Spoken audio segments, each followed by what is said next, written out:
कांग्रेस सांसद धीरज साहू के पास से मिले नोटों की गिनती पूरी, वापस भेजे गए मशीन, जाने क्या है ताजा अपडेट। सांसद धीरज साहू से जुड़े बौद्ध डिस्टिलरी बिजनेस ग्रुप के उड़ीसा व झारखंड के ठिकानों से बरामद रुपये की गिनती में शनिवार रविवार को बैंकों की छुट्टी होने के कारण तेजी आई है। एएनआई ने एक ट्वीट कर बताया कि बौद्ध डिस्टिलरीज प्राइवेट लिमिटेड के परिसरों पर आयकर विभाग की छापेमारी के 5वें दिन 176 बैगों के नोटों की गिनती पूरी हो गई है, जिसके बाद सभी पैसे गिनने वाली मशीनों को बोलांगीर एसबीआई मुख्य शाखा से उनके संबंधित बैंकों में भेजा गया है। एएनआई के मुताबिक 200 करोड़ रुपए से अधिक जब्त किए गए हैं। हालांकि रविवार देर रात एसबीआई के क्षेत्र प्रबंधक भगत बेहरा ने बताया कि हम अभी तक नहीं बता सकते हैं और कितना वक्त लगेगा, लेकिन हम पूरी ताकत के साथ नोटों को गिनने में लगे हुए हैं। अब तक नोटों से भरे 176 बैग्स में 140 की गिनती पूरी कर ली गई है। राउंड द क्लॉक काम चल रहा है। कर्मचारियों से ओवरटाइम लिया जा रहा है। नोटों से धूल भी निकल रही है, जिस कारण कर्मचारियों को मास्क उपलब्ध कराया गया है। जानकारी के अनुसार अब तक की गिनती में आंकड़ा 500 करोड़ रुपया पार कर गया है। हालांकि इसकी अभी आधिकारिक पुष्टि आयकर विभाग की ओर से नहीं की गई है। कांग्रेस ने मांगा स्पष्टीकरण। सांसद धीरज साहू के ठिकानों से भारी मात्रा में बरामद रुपयों के संबंध में कांग्रेस के राष्ट्रीय नेतृत्व ने उनसे स्थिति स्पष्ट करने को कहा है। साथ ही पूछा है कि इतनी बड़ी रकम कहां से आई, बताएं। कांग्रेस पार्टी ने इस मामले में धीरज साहू को स्पष्टीकरण देने को कहा है।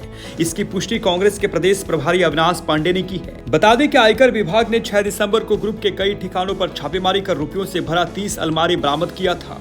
उस दिनों से नोट की गिनती जारी है। इधर रविवार को रांची पहुंचने के बाद कांग्रेस के प्रदेश प्रभारी अविनाश पांडे ने कहा कि धीरज साहू से बड़ी मात्रा में मिली नकदी को लेकर स्पष्टीकरण मांगा गया है। उन्होंने कहा कि यह धीरज साहू की निजी मामला है और कांग्रेस का इससे कोई लेना देना नहीं है। उन्होंने कहा कि धीरज को बताना चाहिए कि इतनी बड़ी राशि उनके पास कैसे आई।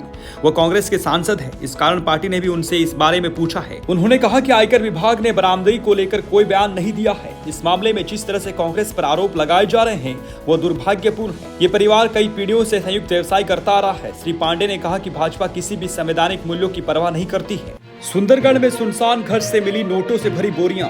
इधर सुंदरगढ़ में शराब कारोबारी के घर पर छापेमारी कर रही आयकर विभाग की टीम को एक और सफलता हाथ लगी है। राजकिशोर जायसवाल के घर के पीछे स्थित एक सुनसान पड़े घर से रुपयों से भरी बोरियां मिली हैं।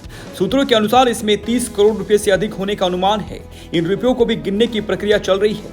रुपयों के स्रोत के बारे में आवश्यक जानकारी जुटाई जा रही है।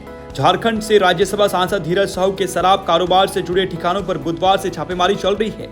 आयकर विभाग की हैदराबाद और ओडिशा की कुल 4 टीमों ने सुंदरगढ़ में छापेमारी के बाद इस रकम को जब्त किया है। जिस घर में इन रुपयों को रखा गया था उसका इस्तेमाल रहने के लिए नहीं हो रहा था। कांग्रेस सांसद के घर से मिले नगद 300 करोड़ रुपए पर बोले अमित शाह, इंडिया अलायंस क्यों मौन। केंद्रीय गृह व सहकारिता मंत्री अमित शाह ने रविवार को पटना में कहा कि कांग्रेस सांसद धीरज साहू के ठिकानों से नगद 300 करोड़ से अधिक बरामद हुए हैं।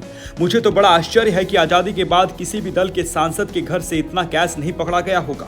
शाह पूर्व क्षेत्रीय परिषद की 26वीं बैठक की अध्यक्षता करने के बाद राजकीय अतिथिशाला में मीडिया से बातचीत कर रहे थे। उन्होंने कहा कि पूरा इंडिया अलायंस इस करप्शन पर मौन है। कांग्रेस का मौन तो समझ में आता है कि इनकी फितरत ही भ्रष्टाचार की है, परंतु तृणमूल कांग्रेस, जदयू, राजद, डीएमके, सपा सहित इनके सभी सहयोगी दल भी चुप बैठे हैं। उन्होंने कहा कि इतने बड़े स्तर पर जो भ्रष्टाचार झारखंड जैसे गरीब राज्य में हो रहा है वो आंखें खोलने वाली है। एजेंसियों के दुरुपयोग का प्रोपोगेंडा करने वाले को भी उनके ही कृत्य से जवाब मिल गया है। इतना भारी करप्शन करने के बाद भी कोई एजेंसी काम ना करे तो एजेंसी की क्षमता पर सवाल खड़ा होता है। हमारी लड़ाई 2014 से भ्रष्टाचार के खिलाफ है। प्रधानमंत्री इस देश में ढेर सारे कदम उठाए हैं। राज्य भर में भाजपा का विरोध प्रदर्शन नड्डा ने पोस्ट कर कहा जवाब देना होगा। कांग्रेस सांसद धीरज साहू के ठिकानों से इनकम टैक्स की छापेमारी में मिली नकद के मामले में भाजपा के राष्ट्रीय अध्यक्ष जेपी नड्डा व प्रदेश प्रभारी लक्ष्मीकांत वाजपेयी ने जवाब मांगा है। श्री नड्डा ने एक्स पर पोस्ट करते हुए कहा कि बंधु जवाब तो देना पड़ेगा, तुमको भी और तुम्हारे नेता राहुल गांधी को भी। ये नया भारत है, यहाँ पर राज परिवार के नाम पर जनता का शोषण नहीं करने दिया जाएगा। भागते भागते थक जाओगे लेकिन कानून पीछा नहीं छोड़ेगा। अगर कांग्रेस भ्रष्टाचार की गारंटी है तो मोदी जी भ्रष्टाचार पर कार्रवाई की गारंटी है। जनता की लूट हुई है, पाई पाई लौटाना होगा। इधर प्रदेश भाजपा की ओर से सांसद धीरज साहू की गिरफ्तारी व ईडी से जांच की मांग को लेकर जिला मुख्यालय पर प्रदर्शन किया जा रहा है।